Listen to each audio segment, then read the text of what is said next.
Jake Morrison stood in the Great Hall of Nexus Prime. The massive space station floated between three star systems, neutral ground where the Galaxy Council met. Today would be his last day here as Earth's ambassador. The hall buzzed with alien voices. Representatives from hundreds of worlds filled the curved seats that rose like steps around the central speaking area. Jake had walked to this spot many times before, but today felt different. Today he carried humanity's final message. Chairman. HFY sat on the high platform, his blue skin gleaming under the bright lights. The Altarian leader had run the council for 30 years. His forearms moved gracefully as he called for order. Jake knew HFY thought humans were children playing at being adults. The human delegation requests to speak, Jake said into the translation device around his neck. His words came out in dozens of languages at once. Ambassador Morrison, you may proceed, HFY replied. His tone showed he was bored already. Jake looked around the hall. These aliens had been his colleagues for 8 years. He had worked with them, shared meals with them, even called some of them friends. But they had never seen humans as equals. Yesterday, this council voted to give the Zilani species a permanent security seat, Jake began. The Zilani made contact with the galaxy only 5 years ago. They have no space navy. Their technology is centuries behind ours. Yet you gave them what you have denied Earth for 20 years. Murmurs filled the hall. The Zilani delegate, a tall, being covered in silver scales, shifted uncomfortably in his seat. Earth has asked for equal treatment, Jake continued. We have shared our technology freely. We have helped keep peace in the outer rim. We have saved countless lives with our medical advances. But you still treat us like junior members who should be grateful for any attention. Chairman HFY's expression hardened. Ambassador Morrison, if you have a formal complaint, please file it through proper channels. There will be no more formal complaints, Jake said. Earth is withdrawing from the Galaxy Council. We are ending all diplomatic relations. This is not a negotiation. This is a goodbye. The hall erupted. Delegates jumped to their feet, shouting in dozens of languages. Some seemed angry, others confused. A few looked worried. HFY slammed his ceremonial staff against the floor. The sound echoed through the hall like thunder. Order, Ambassador Morrison, surely you don't mean this literally? I mean exactly what I said, Jake replied. Within 72 hours, all human diplomatic staff will leave council space. All trade agreements are canceled. All joint projects are ended. All communication channels are closed. Jake turned and walked toward the exit. Behind him, the shouting grew louder. He heard HFY calling his name, but he didn't stop. In orbit, around Nexus Prime, Captain Lisa Rodriguez received the message on her ship's communication system. All diplomatic personnel are to be evacuated immediately. The order read, Operation Silent Treatment is now active. Lisa had been waiting for this order for weeks. She activated the ship's communication array and sent the coded message to every human embassy in the galaxy. Within minutes, the recall began. On distant worlds, human ambassadors packed their belongings. Trade representatives canceled meetings. Military advisors gathered their equipment. The evacuation was smooth and fast, planned down to the smallest detail. Dr. Amanda Foster was in her laboratory on the Crystalline Collective's homeworld when she got the message. She was working on a new type of medicine with her alien colleagues. The project could save millions of lives across the galaxy. Amanda looked at the alien scientists around her. They had worked together for 3 years. She liked them and respected their intelligence. But orders were orders. I'm sorry, she told them. I have to leave immediately. The lead scientist, a being made of living crystal, flashed confused colors. Leave? But we are so close to a breakthrough. Surely your government understands the importance of this work. My government understands many things, Amanda replied as she gathered her notes. But apparently this council understands very little. She deleted all her research files from the shared computers. The work belonged to humanity now. If the galaxy wanted it, they could develop it themselves. Across the galaxy, similar scenes played out. Human engineers shut down construction projects. Human doctors stopped treating alien patients. Human teachers canceled their classes. On Earth, President Helen Carter prepared to address the world. She stood in the Oval Office looking out at the gardens where alien diplomats had once walked. Those days were over.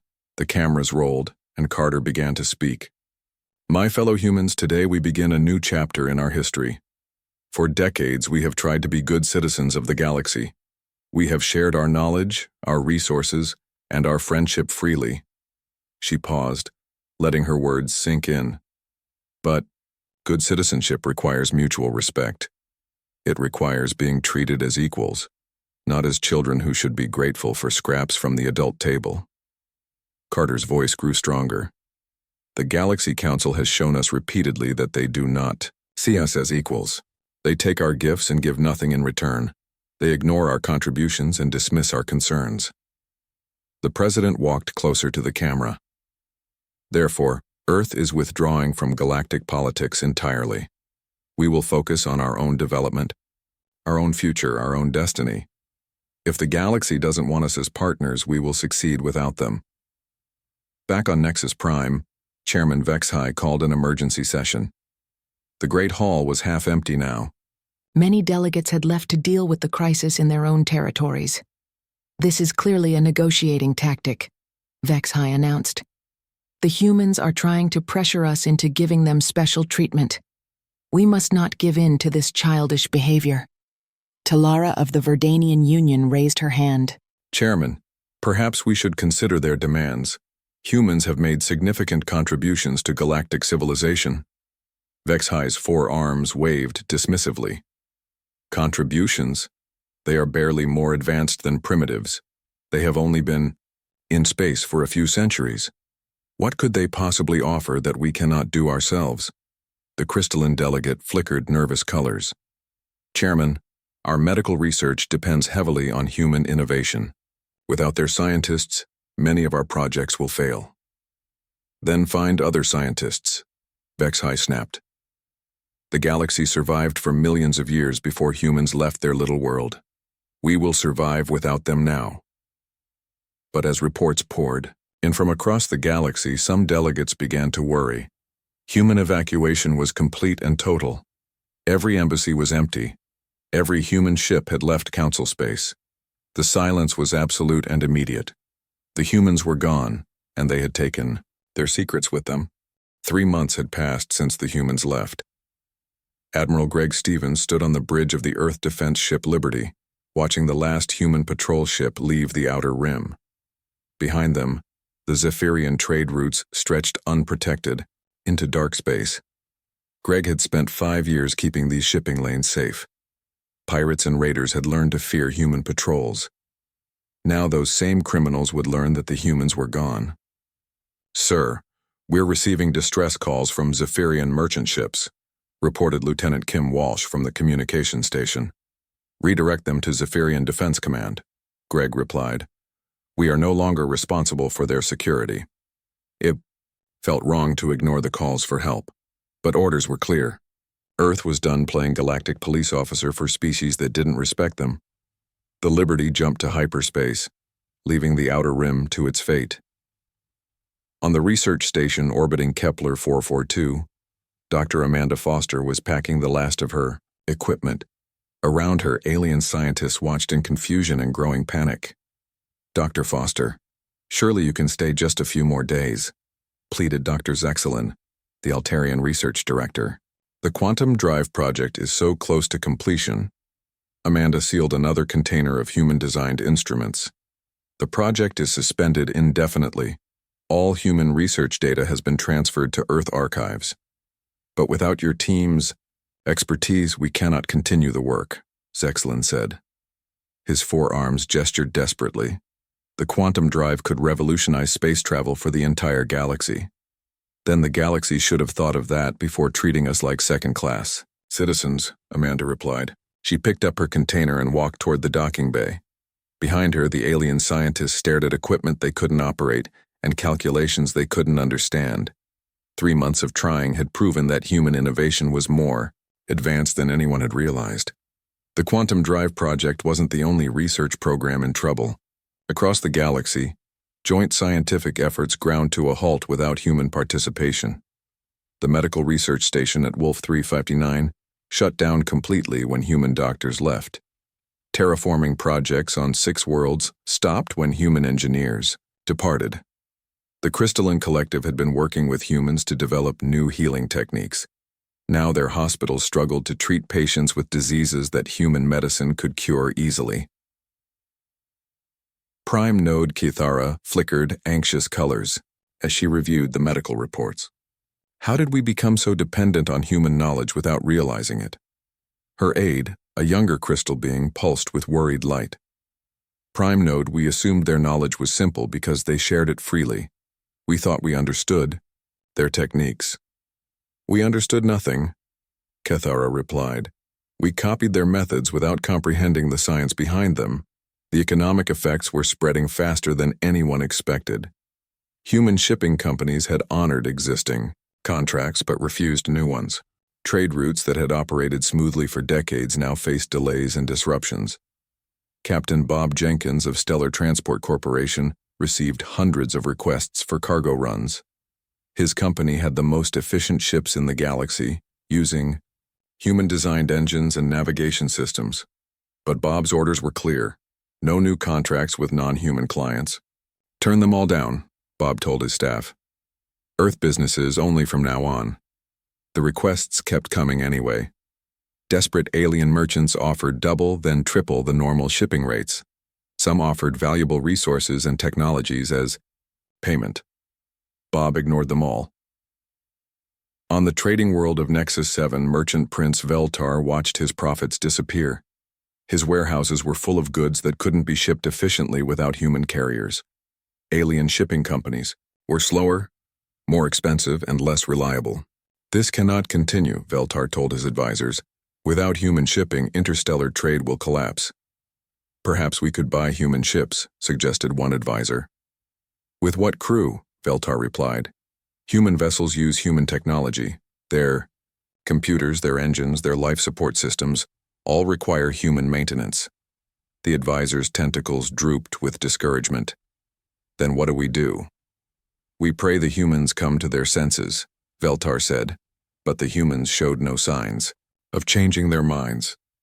Earth's colonies were thriving in isolation. Reports from intelligence networks described rapid construction projects and technological development happening behind closed borders. On Earth, Chief Engineer Ron Baker supervised the construction of massive automated shipyards in orbit around Jupiter. The facilities were unlike anything the galaxy had ever seen, capable of building starships without any biological workers. How are the production estimates looking? Asked Director Karen White as she toured the construction site.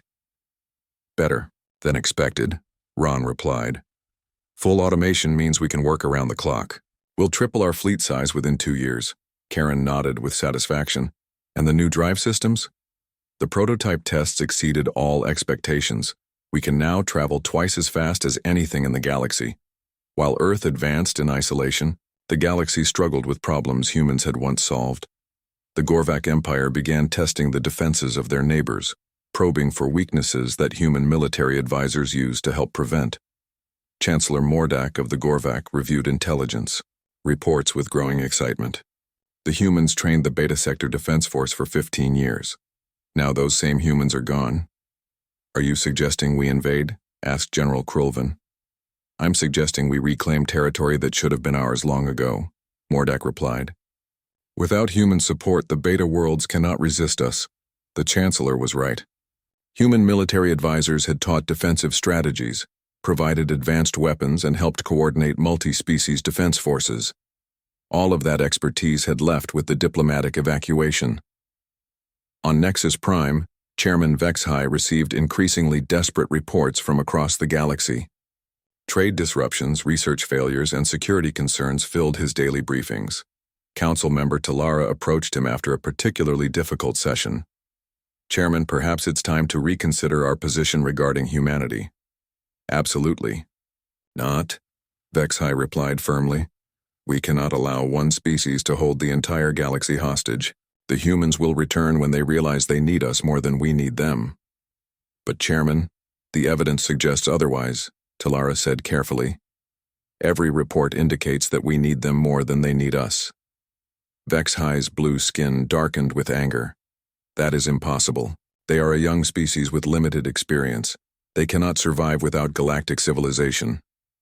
Talara said nothing more, but she began making private contacts with other council members. Some were beginning to share her concerns about the chairman's stubborn position. Meanwhile, automated monitoring stations detected strange energy readings from human space. Something was happening behind Earth's closed borders. Something that suggested rapid technological advancement. The galaxy had expected humans to suffer in isolation. Instead, they seemed to be thriving and growing stronger every day. The silent treatment was working, but not the way anyone had predicted. 6 months after the humans left, the Gorvak Empire struck without warning. A massive fleet emerged from hyperspace at the edge of the Beta Sector, targeting 3 worlds that had once relied on human protection. General Frank Collins watched the invasion unfold from his office on Earth. Satellite feeds showed Gorvak warships overwhelming the local defenses. He had trained those defenders for 8 years, taught them everything he knew about modern warfare. But training meant nothing without the right equipment.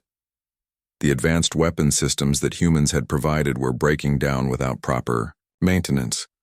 The communication networks that Frank had helped design were failing one by one.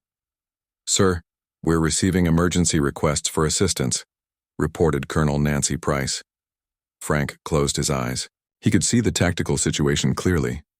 3 small moves by human forces could stop the invasion completely. But those forces were under orders to stay home. "Send the standard response," Frank said quietly. "All requests for military assistance are being rejected." The Beta Sector fell in just 4 days. What should have been a months-long campaign became a quick victory for the Gorvak Empire. The speed of the collapse shocked everyone, including the invaders themselves. Emperor Mordak addressed his forces from the bridge of his flagship. "The humans were the only thing standing between us and easy conquest. Now that they're gone, the galaxy is ours for the taking." News of the invasion reached Nexus Prime within hours. Chairman Vex-High called an emergency session of the Galaxy Council, but attendance was lower than ever. Many species were too busy dealing with their own crises to attend meetings. "The Gorvak aggression is clearly a response to current instability," Vex-High announced. "Once normal diplomatic relations are restored, such problems will disappear." Talara of the Verdanian Union stood to speak. "Chairman, with respect, the instability exists because we lost our most capable military partners. The humans weren't just advisors. They were the backbone of galactic security." "That is an exaggeration," Vex-High replied. "The galaxy maintained peace for millions of years before humans entered space." "Did we?" asked the crystalline delegate. "Or did we simply accept whatever the strongest species wanted? The humans brought a new concept of justice to galactic politics." Vex-High's blue skin darkened with irritation.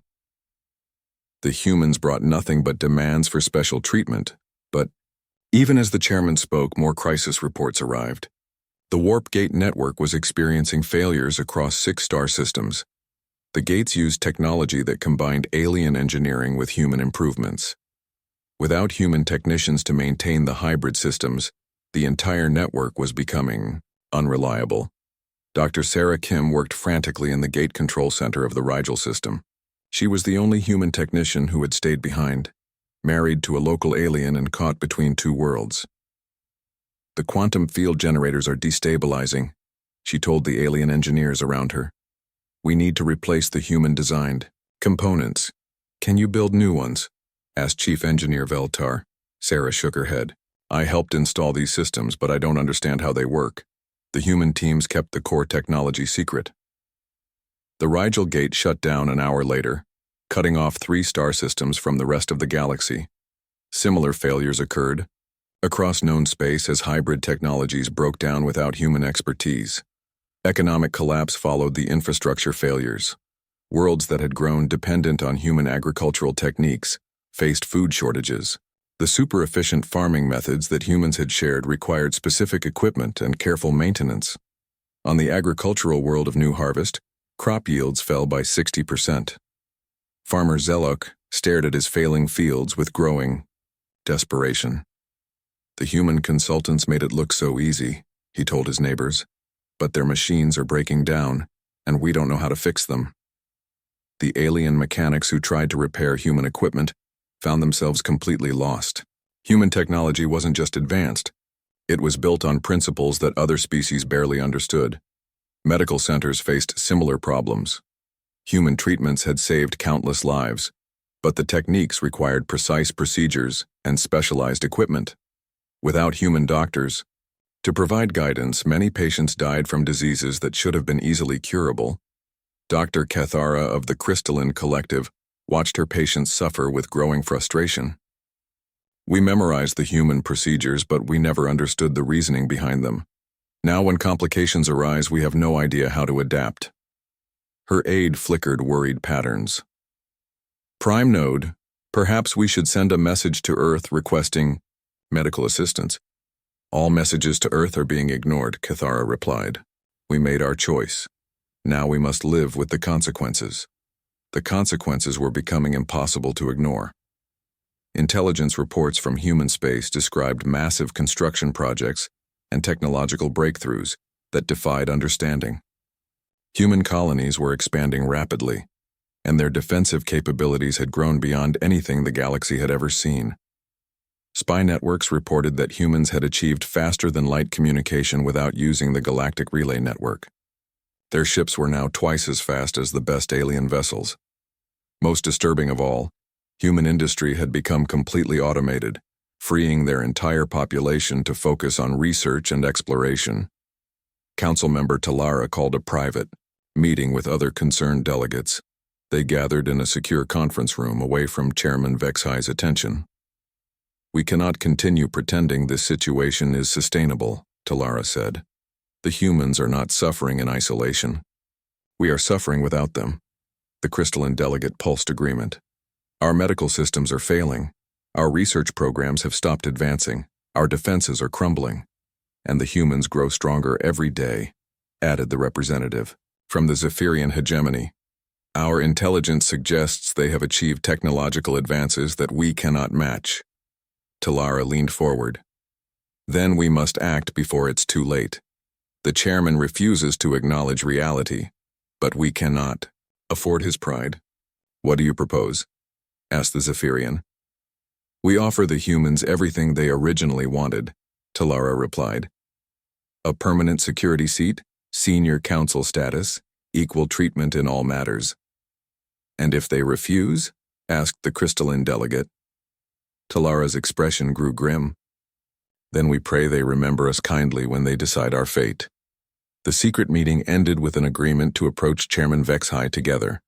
They would demand immediate action to restore relations with humanity, regardless of the cost to galactic pride. But unknown to the conspirators, the humans had already moved beyond wanting galactic recognition.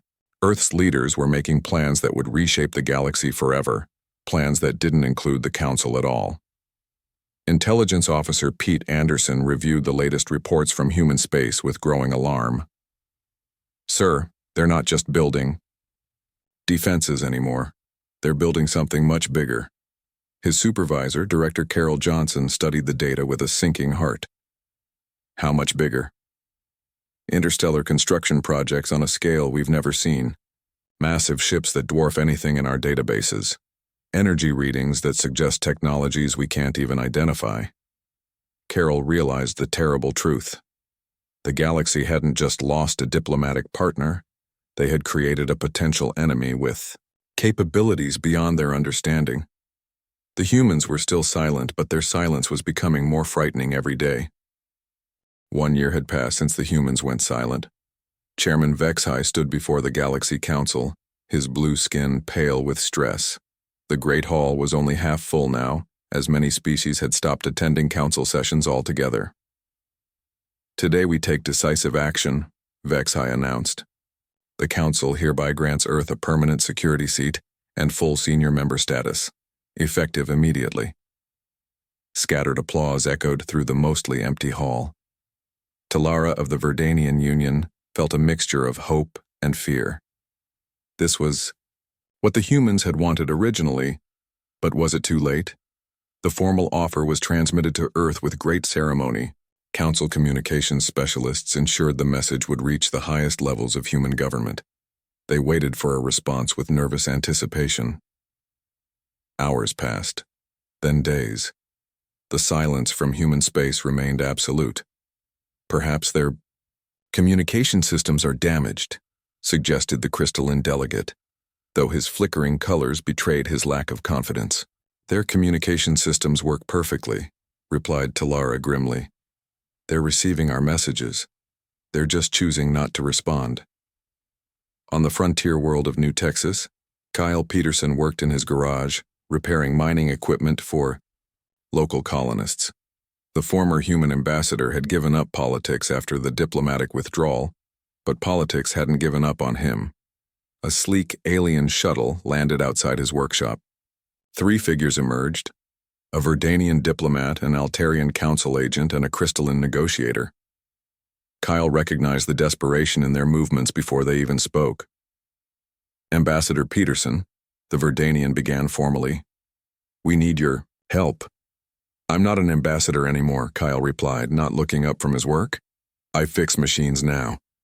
You still have contacts on Earth, the Altarian pressed. Surely you can reach someone in the human government. Kyle finally looked at them. Why would I want to do that? The galaxy is falling apart, the crystalline delegate pulsed urgently. The Council has authorized me to offer Earth anything they want. Full membership, technology sharing agreements, preferential trade status, anything. Kyle laughed bitterly. You really don't understand, do you? Earth doesn't want your offers anymore. They've moved beyond wanting to be part of your club. What do you mean? The Verdanian asked. I mean humanity has outgrown galactic civilization, Kyle explained. You treated them like children, so they went away and became adults. Now they look at the galaxy the way adults look at a playground they used to enjoy. The alien delegates exchanged worried glances. This wasn't what they had expected to hear. Surely they must feel some loyalty to their former allies, the Altarian said. Former allies? Kyle's voice hardened. Is that what you call species that ignored their contributions, dismissed their concerns, and treated them as second-class citizens for decades? Kyle returned to his work, making it clear the conversation was over. The alien delegates left empty-handed, carrying Kyle's words back to their governments like a death sentence. The failed diplomatic mission wasn't the Council's only desperate attempt. Admiral Zextos of the Altarian fleet had been quietly developing military options, despite the obvious risks. We could force them to negotiate, Zextos suggested during a classified briefing. A show of force might remind them that they're still just one species among thousands. General Krulvan of the Gorvak Empire laughed harshly. Admiral, have you seen the intelligence reports? Human defensive positions are impregnable. Their technology has advanced beyond our understanding. How advanced could they be? Zextos demanded. They've only been isolated for 1 year. Krulvan activated a holographic display showing the latest spy satellite images. Look at this and tell me we can fight them. The hologram showed massive structures in human space, ships larger than space stations, and defensive installations that defied explanation. Energy readings suggested power sources that dwarfed anything in the galactic arsenal. This is impossible, Zextos whispered. No species can advance this quickly. The humans can, Krulvan replied. And now we know why they shared their technology so freely before. They were holding back 90% of their capabilities. War simulations confirmed what the images suggested. Any military action against human space would be suicidal. Worse, attacking humanity might unite Earth's former allies with their old friends against the Council. Dr. Susan Hayes had married into the Verdanian Union 15 years earlier, before humanity's withdrawal. As a xenobiologist, she studied alien life forms while maintaining her human citizenship. Now she found herself caught between 2 worlds. The Verdanian government asked her to serve as an unofficial intermediary, hoping her human heritage might open communication channels. Susan agreed reluctantly, knowing the mission was probably hopeless. She sent carefully crafted messages to her former colleagues on Earth, explaining the galaxy's desperate situation. The responses she received were polite but devastating. Susan, wrote Dr. Lisa Park, her former research partner, we appreciate your concern, but Earth has moved on. We're not angry with the galaxy. We simply don't consider it relevant to our future anymore. Another former colleague was more blunt. The Council had 30 years to treat us as equals. They chose to treat us as inferiors instead. We learned from that experience and adapted accordingly. Susan shared these responses with the Verdanian leadership, watching their hope crumble. They're not bitter, she explained.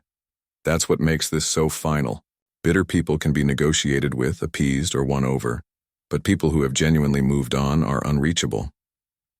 The economic consequences of human withdrawal were accelerating. Trade routes collapsed without human shipping. Research programs failed without human innovation. Medical systems struggled without human techniques. On the trading world of Nexus 7, merchant Prince Veltar watched his empire crumble. His warehouses were full of goods that couldn't be transported efficiently. His factories couldn't produce, without human-designed components. We should have seen this coming, he told his advisors. The humans weren't just participants in our economy. They were the foundation of it. Some species began reaching out to humanity independently, hoping to bypass the failed council entirely. But these individual efforts met the same silence as official diplomatic overtures. The Crystalline Collective sent a direct message offering to share their most advanced technologies in exchange for renewed medical cooperation. The message disappeared into the void like all the others. The Zephyrian hegemony offered exclusive trade agreements and territorial concessions. No response. Even species that had been neutral in galactic politics attempted contact, hoping to establish separate relationships with humanity. The silence remained absolute. Chairman Vexhai faced increasing pressure as member species lost confidence in his leadership. Emergency sessions became regular occurrences as crisis reports poured in from across the galaxy. The human withdrawal is causing systematic collapse, Talara reported during one particularly grim briefing. Infrastructure failures, economic disruption, and security breakdowns are spreading faster than we can contain them. Then we must force them to return, Vexhai said desperately. The Council cannot allow one species to hold the galaxy hostage. Chairman, Talara replied carefully, the humans aren't holding anyone hostage. They've simply left. The crisis exists because we were more dependent on them than we realized. Vexhai's forearms gestured frantically. Dependency is weakness. The galaxy must learn to survive without human assistance. And if we can't? Asked the crystalline delegate. Vexhai had no answer for that question. None of them did. Intelligence. Reports continued to describe impossible advances in human space. Faster-than-light communication networks. Ships that could cross the galaxy in days instead of months. Industrial capabilities that could build fleets in weeks instead of years. The humans weren't just surviving their isolation, they were using it to become something entirely new, something beyond anything the galaxy had ever seen. And still, the silence continued. 2 years after the diplomatic withdrawal, the silence finally broke.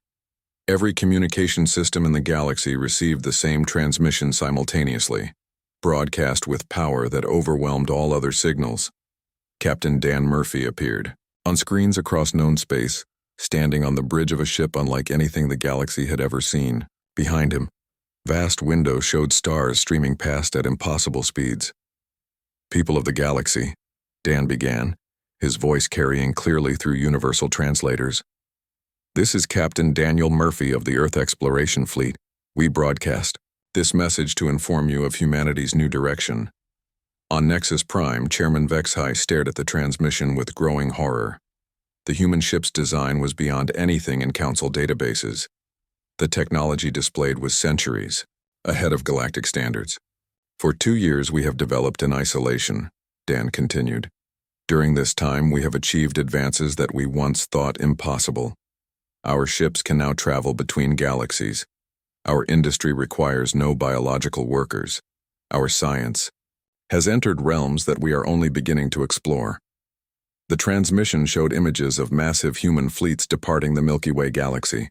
Ships the size of cities moved toward distant spiral arms, carrying Earth's children to new frontiers. We are launching expeditions to Andromeda, The Magellanic Clouds and 17 other nearby galaxies, Dan announced. We will establish new civilizations, explore new worlds, and continue advancing human knowledge and capability. Talara of the Verdanian Union felt her heart sink as she realized what this meant. They're leaving entirely, she whispered. We hold no grudges against the species of this galaxy. Dan's message continued. You treated us according to your understanding and traditions. We have learned from that experience and moved beyond it. The images shifted to show thriving human colonies scattered across space. Automated factories churning out advanced technology. Research stations where human scientists worked on projects that defied alien comprehension. Some of you may wonder why we are sharing this information, Dan said. The answer is simple: courtesy. We tried to be good galactic citizens once. Since that was not appreciated, we are moving on to create our own civilization elsewhere.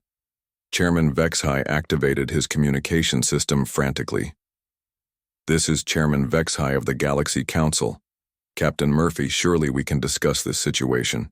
The Council is prepared to offer Earth unprecedented concessions. Dan's image showed no reaction to the transmission. The human captain continued speaking as if Vexhai hadn't said anything at all. This galaxy is welcome to chart its own course, Dan said. We suggest that you work together to solve the challenges that lie ahead. The universe is vast enough for many different civilizations to thrive. The transmission showed more images of human achievements, terraforming projects that could transform dead worlds into paradises in months instead of centuries, medical technology that could cure diseases no one else even understood, transportation systems that made galactic travel as easy as walking across a room. Humanity departs with hope for your future success, Dan concluded. Perhaps when we meet, again in some distant future, both our civilizations will have grown beyond our current limitations. Until then, take care of yourselves. The transmission ended, leaving the galaxy in stunned silence. Emergency sessions convened on every major world. The scope of human advancement was staggering and terrifying. They hadn't just left galactic civilization. They had transcended it entirely. Dr. Susan Hayes watched the broadcast from her laboratory on the Verdanian homeworld. She understood now why her human colleagues had seemed so detached in their recent communications. They weren't angry or bitter. They had simply evolved beyond the need for galactic society. How long have they been planning this? Asked her Verdanian husband. Probably since the day they first requested equal treatment, Susan replied. Humans don't abandon goals, they just find alternative ways to achieve them. On Earth, President Helen Carter addressed the final colonial preparations.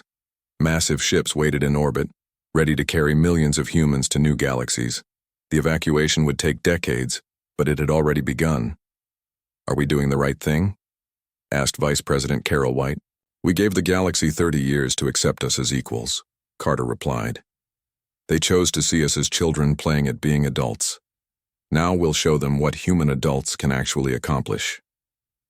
The first wave of colony ships departed within hours of Dan's broadcast.